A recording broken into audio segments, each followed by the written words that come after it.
Boa noite a todos. Que Jesus nos abençoe. Vamos com muita alegria por estarmos mais uma vez reunidos, trabalhando a serviço, primeiramente a serviço de nós mesmos e depois a serviço de Jesus. Vamos pedir ao Mestre que nos dê a força necessária, que dê uma visão maior para que a gente possa compreender. E, meus irmãos, vamos nessa noite fazer reflexões, sobre o tema que foi já anunciado, que trata dos superiores e dos inferiores. Mas antes de qualquer coisa,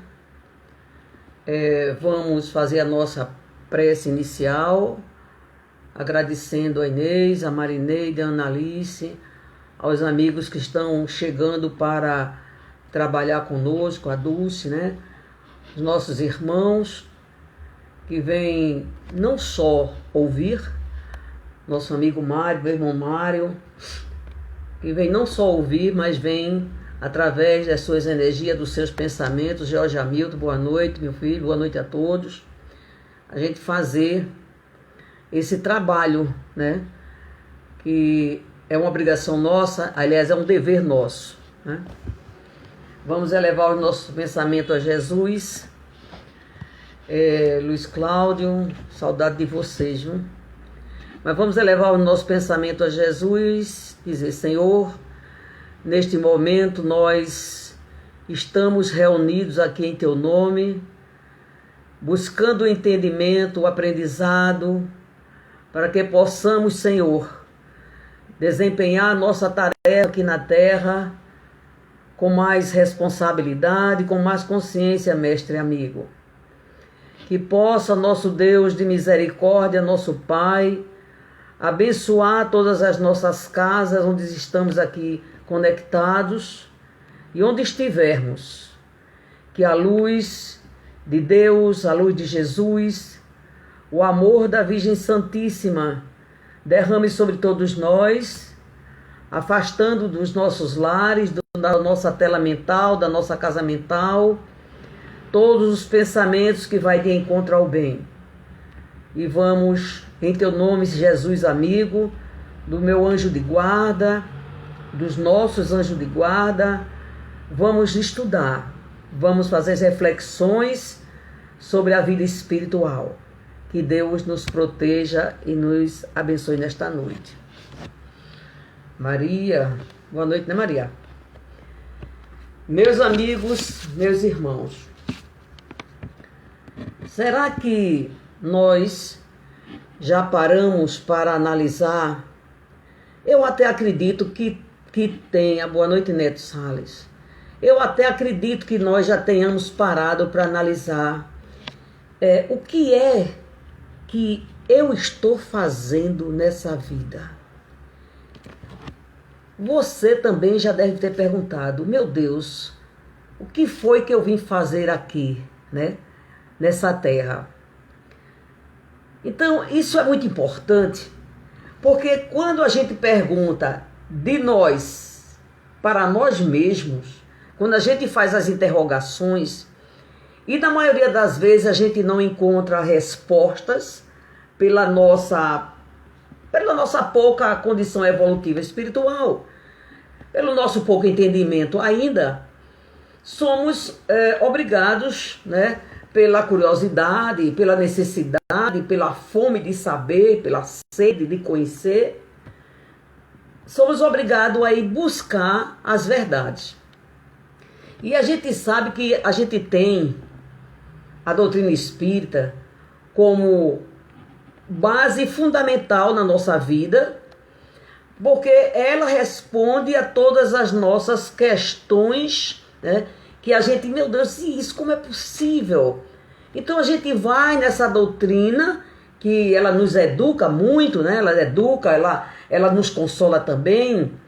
A gente tem vivido atualmente momentos muito difíceis, às vezes se não é na nossa casa, mas é na casa de uma pessoa que a gente quer muito bem, pessoas que a gente ama e até pessoas que a gente simplesmente conhece, mas que no momento atual está passando por dificuldades, né, de perda de pessoas que ama muito, pessoas queridas. Então, a doutrina espírita, ela vem assim com muita força moral para nos consolar e, acima de tudo, nos esclarecer através dos entendimentos. Porque quando a gente começa a pensar, meu Deus, eu só tenho essa existência, se eu estou aqui, eu vim de algum lugar, né? Se eu estou aqui, eu vou para algum lugar quando eu partir daqui. Então, todas essas interrogações nos faz pessoas com mais entendimento quando a gente busca essas respostas que tem muita lógica, que bate no nosso bom senso, né? Que a doutrina espírita tem essa força, esse poder, né? Pela sua parte científica, pela sua parte filosófica, e que nos dá esse comportamento religioso de amor, né? Então é muito importante a gente procurar saber, procurar entender as coisas para que a gente viva, mesmo vivendo nessas atribulações, né, que a gente está vivendo atualmente, o planeta está passando por uma situação muito difícil, né, e outras coisas que poderão surgir, mas se estivermos alicerçados dentro do conhecimento, como eu falei, da nossa imortalidade, né, da nossa tarefa aqui na Terra, né, porque veja só, qual é a nossa finalidade de estar aqui na Terra? Primeiramente, crescer, desenvolver o quê? A parte espiritual. Nós estamos aqui para viver a vida aqui na Terra, mas o grande objetivo, né, o grande objetivo nosso é de fato crescer, se melhorar, aprender. É lógico que nós não vamos se tornar espírito bem-aventurado, nem bons espíritos do dia para a noite, numa só encarnação. É praticamente impossível, porque somos espíritos milenares e teremos milhões de vidas pela frente, tem uma eternidade pela frente. Então, o conhecimento que nós temos hoje está dentro da nossa condição, da nossa maturidade espiritual, né? E à medida que vamos vivendo muito mais... boa noite, Douglas, gente boa. Pois bem, à medida que a gente vai vivendo muito mais, a gente vai aprendendo mais também. A gente precisa, sabe o que a gente precisa, meus irmãos? A gente precisa de maturidade espiritual. A gente precisa, acima de tudo, nos conhecer, fazer reflexões ou introspecções, fazer essa análise interior, para a gente se conhecer, a gente ver as nossas qualidades, o nosso lado positivo, mas ver também as nossas falhas, e aí a gente parte, né, parte para um crescimento. Porque os espíritos dizem que a gente erra mais por ignorância do que por maldade. Eu concordo com ele. Antigamente eu não concordava com isso, não. Eu dizia assim, que nada, a gente é ruim mesmo. A gente não sabe que está fazendo mal. Mas depois foi que eu entendi que saber não é ter consciência. Às vezes você sabe de uma coisa, mas ainda você não tomou consciência daquele compromisso, daquela responsabilidade. Às vezes a gente sabe que uma coisa não está certa, mas a gente ainda não, sabe, não adquiriu aquele entendimento de saber e não fazer. Então é importante que na maioria das vezes, a gente busque o conhecimento analisando-se, porque a gente tem um hábito muito grande de analisar as atitudes das pessoas, dos nossos irmãos, mas a gente não quer analisar a nós mesmos. A gente acha muito mais fácil, né? Muito mais prático dizer, olha, Claudivan tem tal defeito, mas vai ver que não é Claudivan que tem esse defeito, quem tem sou eu. Quem tem sou eu. E eu estou passando para meu irmão. Aí eu não vou me melhorar nunca. Não é assim, prezados irmãos, que acontece conosco? Pois é assim que a gente tem aprendido com essa doutrina de amor. Então, nós estamos aqui na terra, gente. Olha, a gente tem um compromisso tão grande. E como espírita, o nosso compromisso ainda é muito maior. Porque a gente tem aprendido, pelo menos, escutado muito. Nós temos um evangelho de Jesus que é, sabe, aquele caminho iluminado que a gente pode seguir, que deve seguir, mas muitas vezes a gente não segue.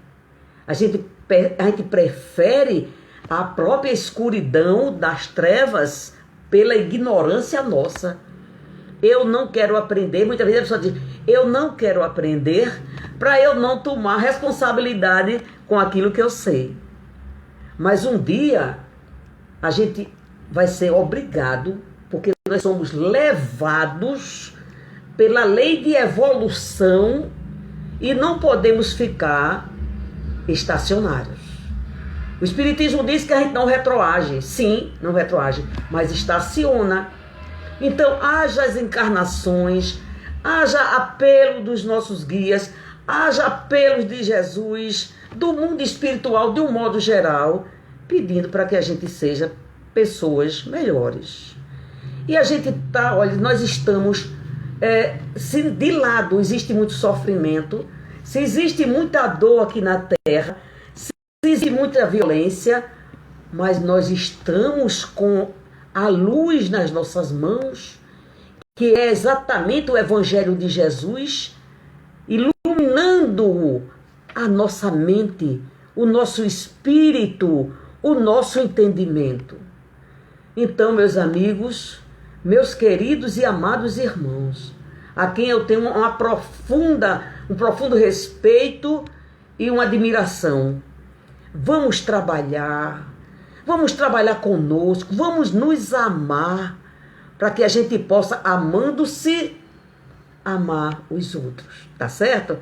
Então, o tema de hoje versa sobre os inferiores e os superiores. Vamos ver como é que nós estamos inseridos aqui na Terra. Quando a gente diz os superiores e os inferiores, nós estamos falando, não é questão de superiores na questão da evolução espiritual. São das posições que ocupamos aqui na Terra. Você pode dizer assim, eu não sou empresário, eu não sou grande e tal, mas todos nós, dentro da nossa vivência, nós temos pessoas que são subordinadas a nós e nós somos subordinados a outras pessoas também. Então a gente vai estudar esta noite esse assunto, né, para que a gente também procure ter uma visão mais dilatada do que é responder quando está na posição de inferior e quando está na posição de inferior. No Evangelho, no capítulo 17, no item 9, os Espíritos nos ilustram esse pensamento dizendo assim: a autoridade, tanto quanto a riqueza, é uma delegação de que terá que prestar contas aquele que se ache dela investido. Olha, a riqueza, a posição social que a gente sabe como é que a gente vive, a gente assume um compromisso muito grande com Deus e com a nossa consciência quando estamos nessa fase. Todos nós, às vezes, desejamos ser ricos. Todo mundo joga na loteria para ser rico. Mas não imagina o que é o compromisso de ser uma pessoa rica. Porque a gente sabe que a riqueza leva ao poder. E o poder é fascinante. O poder cria situações onde nós muitas vezes não somos nem essas criaturas tão agradáveis assim, mas passamos a ser muito importante para muita gente que só vê o lado exterior. Pois bem, aí, não julgueis que ele seja ela conferida para lhe proporcionar o bom prazer de mandar. A riqueza e o poder, Deus quando concedeu, não foi só a gente ter prazer, não.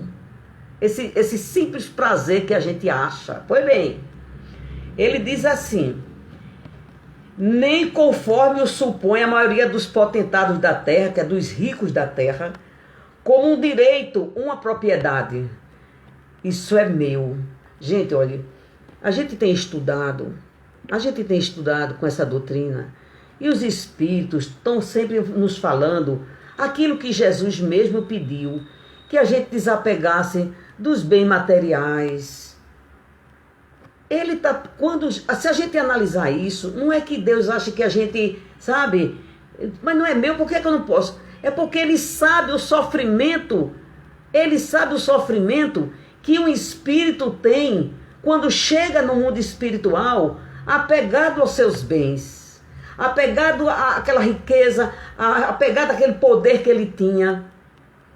Isso cria um sofrimento profundo quando estamos nas condições de espírito desencarnados. Jesus, tudo que ele percebeu, porque Jesus é muito grande para só perceber, Jesus tinha certeza do sofrimento que passaríamos.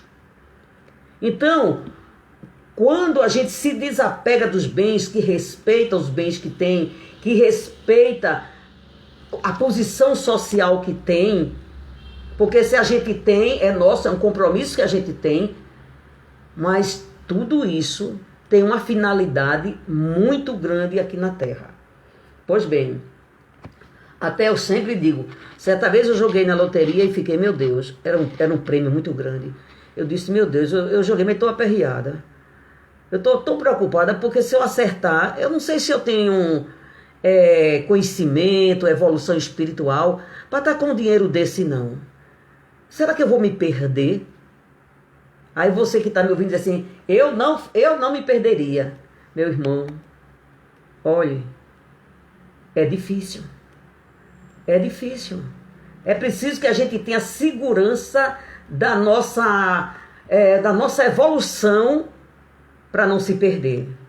Porque quer queira, quer não, existem os bajuladores, existem aquelas pessoas que vêm tratar você como se fosse rei, a gente pode, se não tiver um conhecimento, a gente pode se fascinar com tudo isso e no fim a gente até atrapalhar profundamente a nossa encarnação.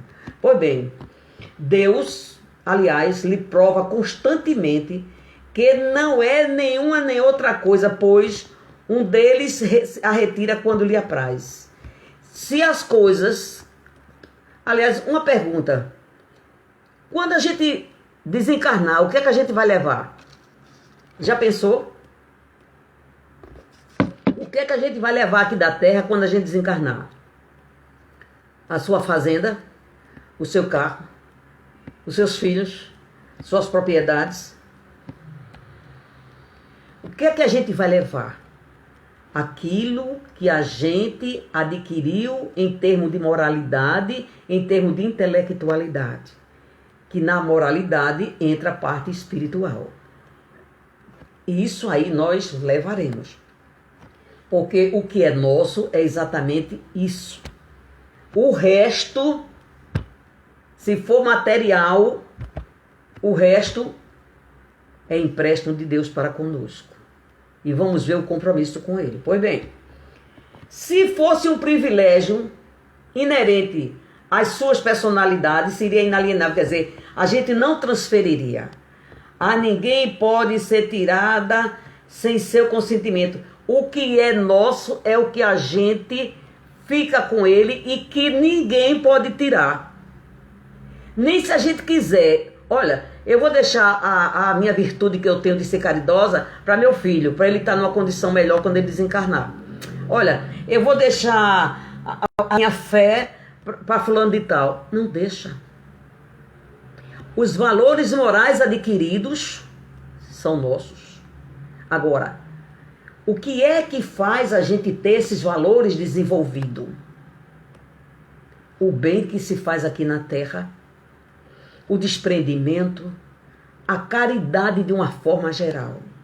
Porque a única coisa que nos liga de fato a Deus é a verdadeira caridade. Porque a caridade é amor. Caridade sem amor não é caridade. Pode ser uma doação, pode ser o que for, menos caridade. Porque quando a gente faz com amor, aquilo que vem de dentro da alma, de dentro do coração, como a gente fala nessa forma poética, quando a gente faz com o coração, isso aí é caridade. Então a caridade é a tradução do amor maior. Então, prezados irmãos, isso aí nos pertence, né? Nos pertence. Pois bem, Deus confere autoridade a título de missão ou de prova, quando entende e a retira quando julga conveniente. Quem quer, olha, eu vou falar um assunto aqui, veja só, mas deixa eu ler esse trecho aqui. Quem quer que seja depositário de autoridade, seja qual for a sua extensão, desde a do Senhor sobre o seu servo, até a do soberano sobre o seu povo, não deve esquecer que tem almas a seu cargo. Veja só, toda autoridade que a pessoa exerce, vamos falar aqui, não vou falar de política partidária, mas, por exemplo, todo homem que chega no poder de ser um presidente, de ser um governador, um prefeito, qualquer autoridade, gente, ele está ali, primeiramente, com o consentimento de Deus. Com o consentimento de Deus. Ah, mas ele não é bom. Ele está ali com o consentimento de Deus. Agora, cabe a ele, a nós, quando estivermos nessa posição, fazer o quê?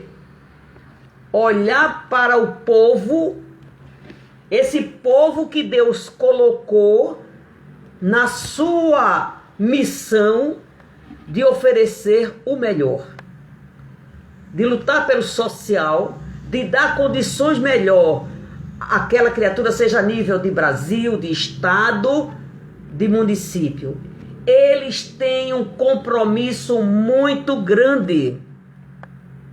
Não é à toa que eles chegaram lá. Agora, se Deus deu, ele tem essa responsabilidade. Aí a gente pergunta, o que é que nós devemos fazer?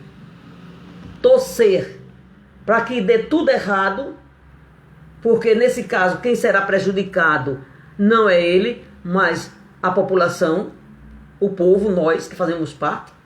Quem vai ser prejudicado? Nós.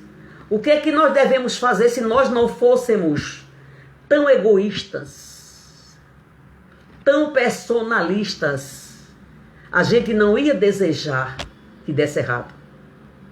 A gente ia desejar que ele acertasse, que ele procurasse fazer o melhor, porque aquela criatura está sob uma vigilância lá de cima.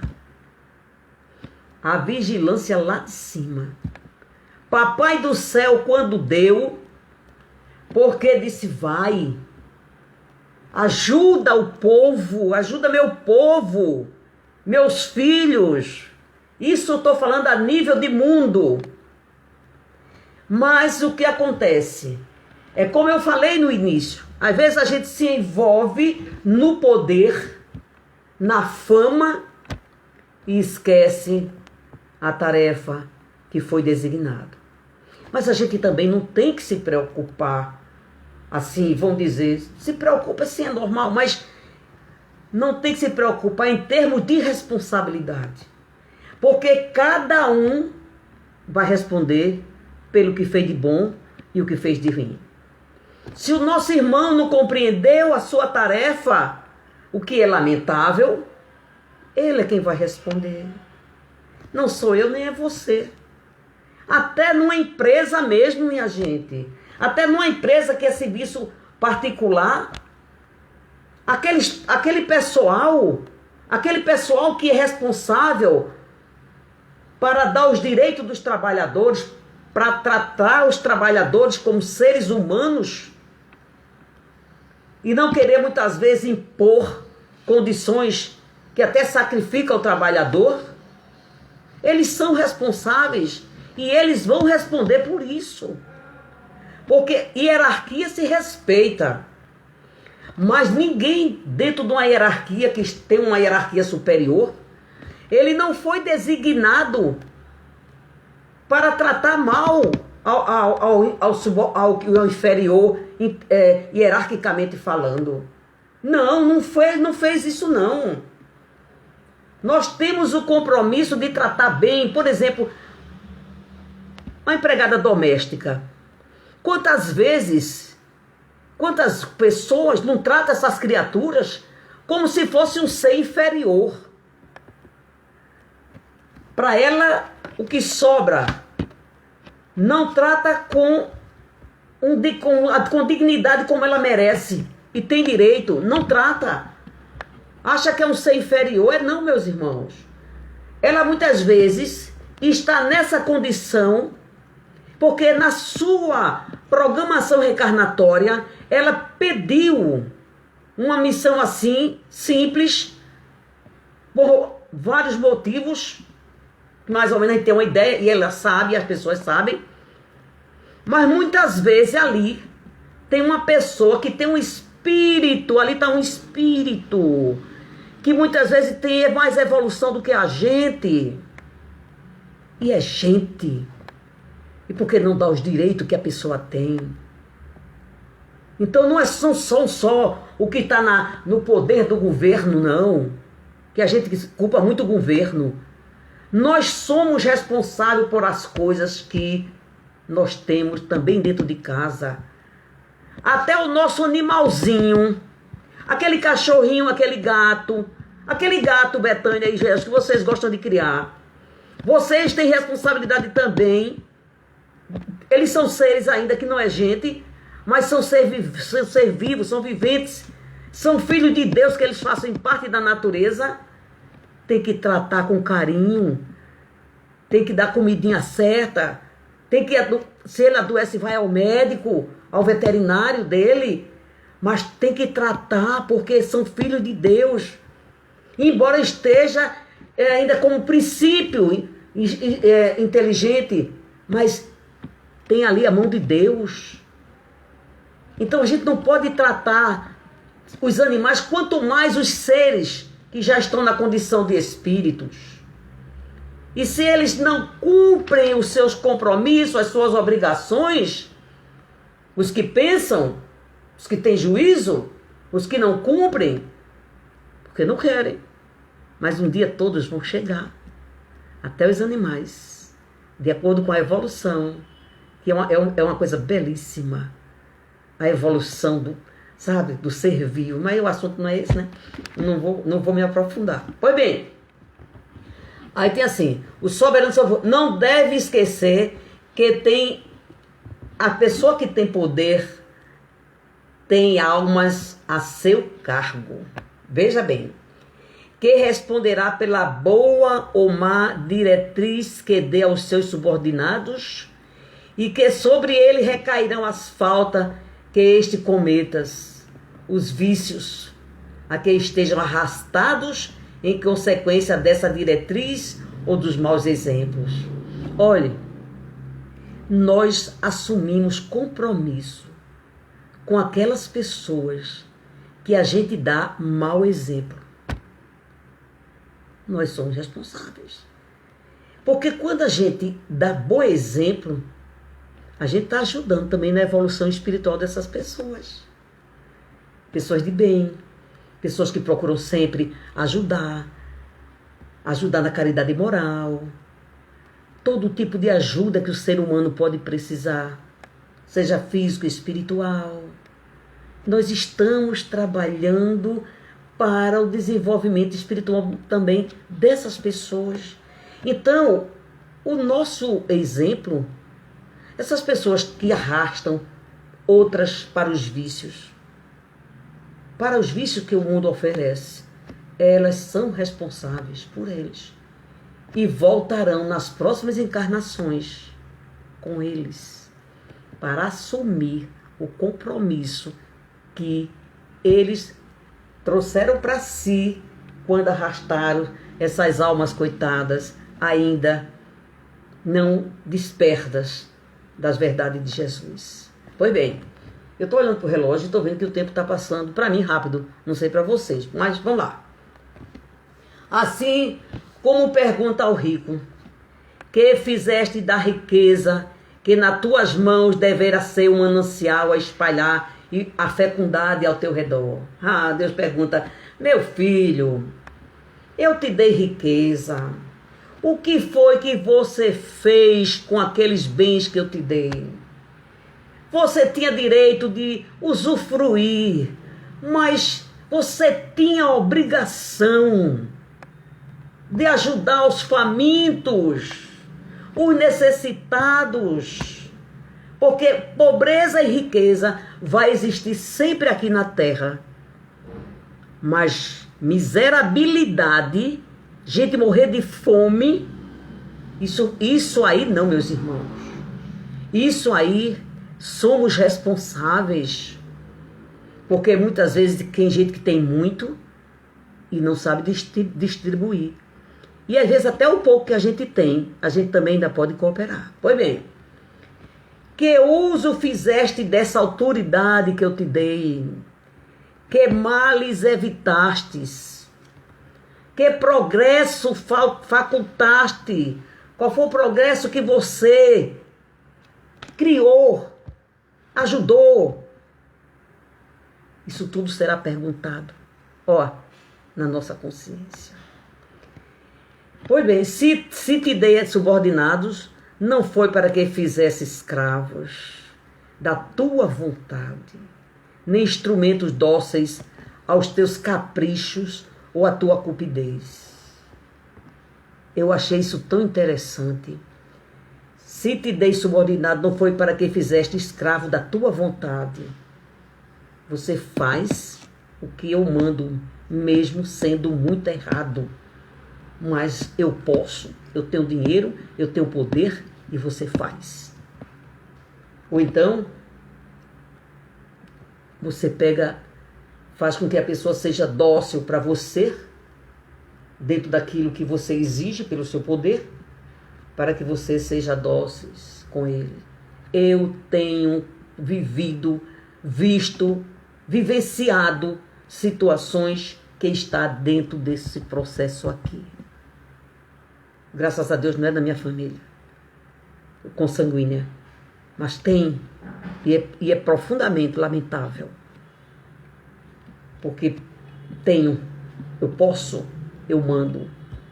Meu Deus, meus irmãos, se todos nós entendesse a importância, o que é a reencarnação, tantos males aqui seriam evitados, tantos males. Mas infelizmente ainda não chegou, ou essas pessoas não fizeram por onde chegar, o momento de você se olhar e dizer, eu sou um filho de Deus e vim para cooperar. Eu sou colaborador do Cristo. Eu tenho um hábito de toda vez que eu vou fazer algum serviço, ou ajudar qualquer coisa, na minha mente eu digo, Senhor, eu sou apenas teu instrumento. Eu vou aqui fazer materialmente aquilo que o Senhor não faz. Mas eu estou aqui materialmente. Porque realmente, gente, é uma grande oportunidade que Deus nos dá para a gente trabalhar a serviço dos outros. Porque até quando a gente faz muita coisa assim para as pessoas, colaborando com ela, tirando de dores morais, dores espirituais, a fome, a gente se sente muito feliz. Porque viu alguém sair do sofrimento e da dor. Isso nos deixa muito felizes. Então, esse é um compromisso que a gente tem com Deus. Pois bem, o superior, que se ache compenetrado das palavras do Cristo, a nenhum despreza dos que lhe estejam submetidos. O superior não cria distinções e nem faz deles escravos daquelas criaturas que está ao seu poder. Porque sabe que as distinções sociais não prevalecem às vistas de Deus. Ensina-lhe o Espiritismo, que se eles hoje lhes obedecem, talvez já lhe tenham dado ordens. A quem eu ordeno hoje, pode ter me dado já ordem anteriormente. Ou ainda vai me dar também. Tudo é muito transitório, dependendo das nossas necessidades espirituais. Se hoje eu estou lá em cima, amanhã eu estou lá embaixo. Eu estou lá em cima mandando, mas amanhã eu estou lá embaixo para aprender a obedecer. Quem não sabe obedecer, também não sabe mandar. Pois bem, ou poderão dar-lhe mais tarde, e que eles estão tão tratados conforme os haja tratado, quando sobre eles exercia autoridade. Então é muito importante, quando a gente está no poder, a gente pensar um pouquinho. Eu vou dar 3 exemplos muito rápidos aqui, que eu vivenciei dentro de uma empresa, que se trata de superior e inferior. É bom quando a gente dá exemplo, que a gente materializa o pensamento. Veja bem, vou ser bem rapidinho. Quando eu estava na Klabin, uns anos atrás, certo dia, o Dr. Armando Klabin, que é um dos maiores acionistas, o maior acionista da Klabin, ele estava para chegar na fábrica, na Ponza na época. Então, quando chegou um carro simples, né? Chegou na portaria, quis entrar. O vigilante não conhecia, claro. Parou, mandou ele parar. E ele, como bom executivo, administrador, ele parou. Aí disse: eu sou Armando Klabin. Aí o vigilante falou assim: me mostre seu documento. Ele tirou do bolso o documento, mostrou ao vigilante e subiu.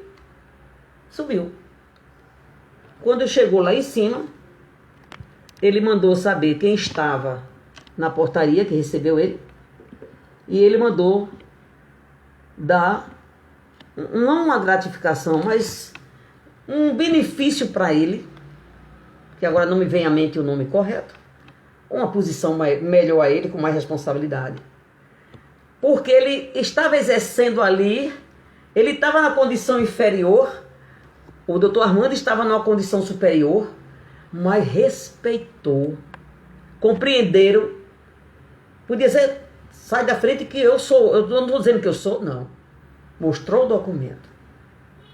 E ele foi beneficiado, porque ele soube cumprir a sua tarefa. Mas teve outro também, que eu achei até engraçado. Certa vez, um dos diretores também de lá, que era o maior, era uma pessoa muito culta, mas tinha uma estupidez sem limite. Ele chegou no horário do almoço, ele foi para o refeitório, e quando chegou lá, estava um rapaz simples, né? Um trabalhador, né? Aí esse rapaz estava assoviando. Ele chegou e disse: pare de assoviar, que você não está cortando nem capim, nem está no canavial cortando cana. Repare a maneira dele tratar e a resposta também do empregado. O bico, eu assovio a hora que eu quiser. Será que os dois não estão errados?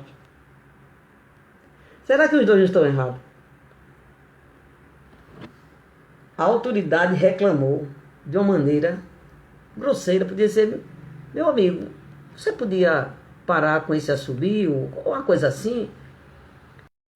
você está no canavial, você está cortando cana para estar assoviando. Também ele falou, o bico é meu, assovio a hora que eu quero. Foi demitido. Viu? Dois exemplos totalmente diferentes. Do superior e do inferior. O maior soube se conduzir ao entrar na sua empresa. O diretor, dentro da sua posição, achava que podia até humilhar o empregado. E são essas questões, meus amados, que a gente vai observando e muitas vezes as pessoas não têm noção do seu compromisso. Eu vou terminar aqui a parte da leitura porque a hora é chegando. Mas se o superior tem deveres a cumprir, o inferior de seu lado também os tem e não menos sagrado. Se o superior tem obrigação, o que está socialmente numa posição inferior tem também obrigação e compromisso com o trabalho. De respeitar dentro da hierarquia. Pois bem, se for espírita, sua consciência ainda mais imperiosamente lhe dirá que não pode considerar-se dispensado de cumpri-los, nem mesmo quando seu chefe deixe de dar cumprimento aos que lhes correm, porquanto sabe muito bem não ser lícito retribuir o mal com o mal. Nunca se deve retribuir o mal com o mal. E que as faltas de uns não justificam aos outros. As faltas de uns não justificam os outros. Se sua posição lhe acarreta sofrimentos, reconhecerá que sem dúvida os mereceu, porque provavelmente abusou outrora, lá para trás, abusou da autoridade que tinha. Pois bem, cabendo-lhe, portanto, experimentar a seu turno o que fizera sofressem os outros. Aí se vê numa condição que é forçado a suportar essa posição por não encontrar outra melhor. O Espiritismo lhe ensina a resignar-se, como constituindo isso uma prova para a sua humildade.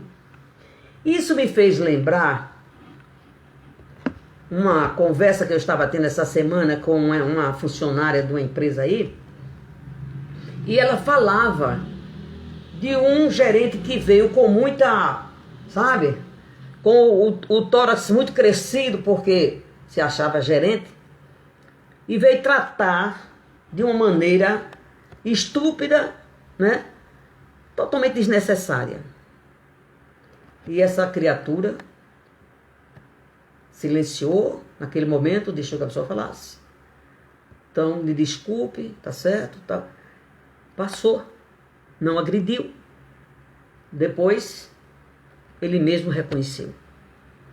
Então, é como disse, não tem a pessoa mais embrutecida que seja, ela não resiste a gestos fraternos, a gestos carinhosos, a gestos, não é de ser tão submisso, mas de respeito à posição que a pessoa está. Então, minha gente, é preciso que todos nós... Eu estava vendo um dia desse, uma live, e eu gosto muito de ver os pensamentos de homens que tiveram grandes visões aqui na Terra. E eu lembro ter escutado uma frase, ter lido uma frase de um indiano, o nome dele é G.K. Chesterton.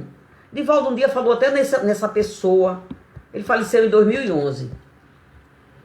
Ele disse o seguinte, que a gente tem que tomar, veja só, a gente tem que tomar ciência disso.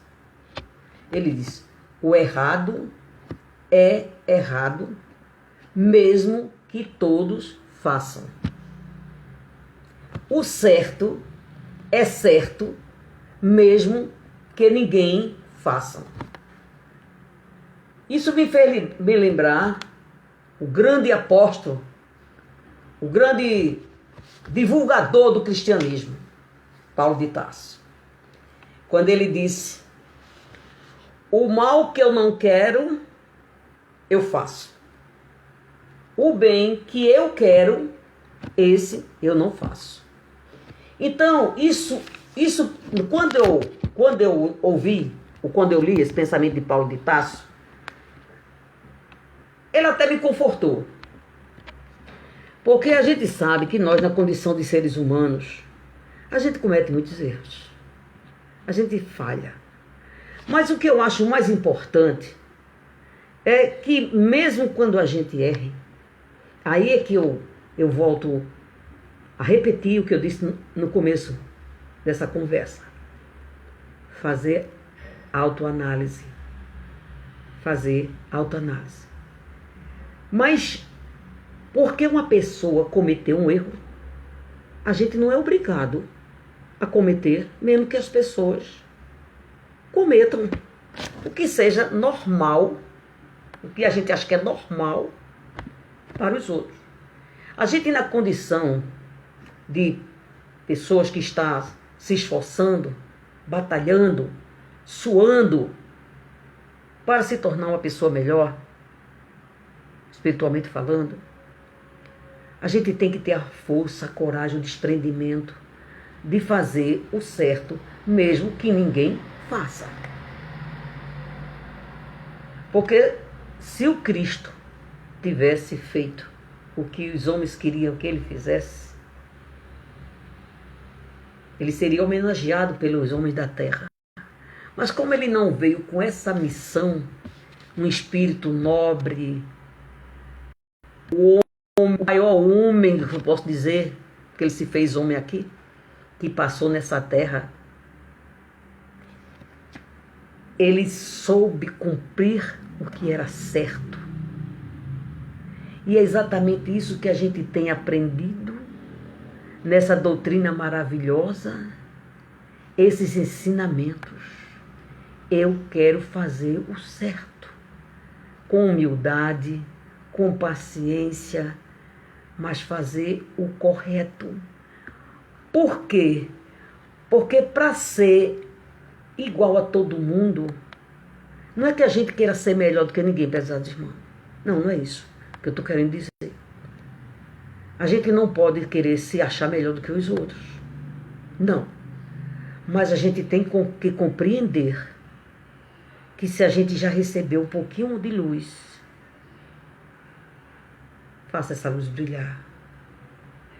Façamos que por onde a gente passar, fique um rastro da presença de Jesus, através daquilo que a gente faz. Seja até um sorriso, mas sorria com a alma, dê alegria com o coração. E é isso que a gente precisa. A gente está aqui na Terra para isso. Colaborar, cooperar um com os outros.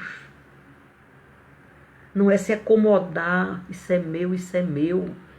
Isso é, sabe, eu posso, eu tenho dinheiro, eu tenho posição. Não. Eu tenho que fazer o melhor.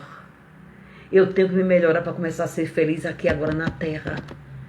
Não é eu esperar quando morrer, como dizem, chegar lá e encontrar o céu, não. Quando a gente começa a se melhorar, a gente começa a ter paz, alegria, felicidade proporcional aqui na Terra. E quando a gente chega no mundo espiritual, seremos recebidos por aqueles trabalhadores do Cristo. Seremos recebidos por bons espíritos. É por isso que eu agradeço muito essa doutrina, sabe, que nos faz nos ver, que tira aquilo que ofusca a nossa visão e faz a gente enxergar que a gente pode ser melhor. Que a partir desse momento, se eu quiser ser melhor, eu serei. Porque eu tenho onde me sustentar. Eu tenho Deus comigo. Eu tenho Jesus comigo. Eu estava falando agora de noite dizendo que Deus... Fiz uma comparação grosseira, mas também eu sou grosseira no meu entendimento. Eu disse, sabe como é se conectar com Deus? Eu estou aqui com um radinho. Está desligado. Estou desligado de Deus. Mas na hora que eu quero ouvir Deus, que eu quero me conectar com Deus, é como se eu ligasse o meu radinho e estou ouvindo, estou ligado. Então na hora que a gente, sabe, emana nossos pensamentos de amor, de pedido de ajuda, sabe, de louvação, não é só pedir a Deus, é louvar a Deus também, que a gente só sabe pedir, mas louvar a Deus. Nesse momento a gente se conecta com o alto espiritual e a gente passa a se sentir melhor. Até saber, até uma dor de cabeça que está melhora. Então, meus amados irmãos, que Deus nos ajude nessa missão tão divina e tão nobre que estamos tendo aqui na Terra, tendo essa oportunidade. Me sinto muito feliz de estar com vocês, mas digo uma coisa para vocês com toda honestidade. Eu gosto mais presencial, sabe por quê? Porque a gente sente a energia que vem de vocês também. E vocês nos ajudam. Vamos fazer uma prece de encerramento que está chegando ao final. Vamos elevar o nosso pensamento a Deus e agradecer. Deus, nosso Pai, de toda misericórdia, todo amor e toda justiça. Nós só temos que te agradecer pela nossa vida, pelo dia que passou, pela nossa família, pelos amigos, pelo ar que a gente respira, ó Pai de misericórdia. Nós te agradecemos de todos os nossos corações. Dai-nos, Senhor, aquela certeza do teu amor para conosco, para que a gente possa ser feliz. Jesus, não existe felicidade, Mestre, quando nós estamos contigo e com o nosso Pai. Então ajuda-nos, Senhor, a viver o teu amor, a desenvolver o teu amor, que é isso que o Pai quer de nós.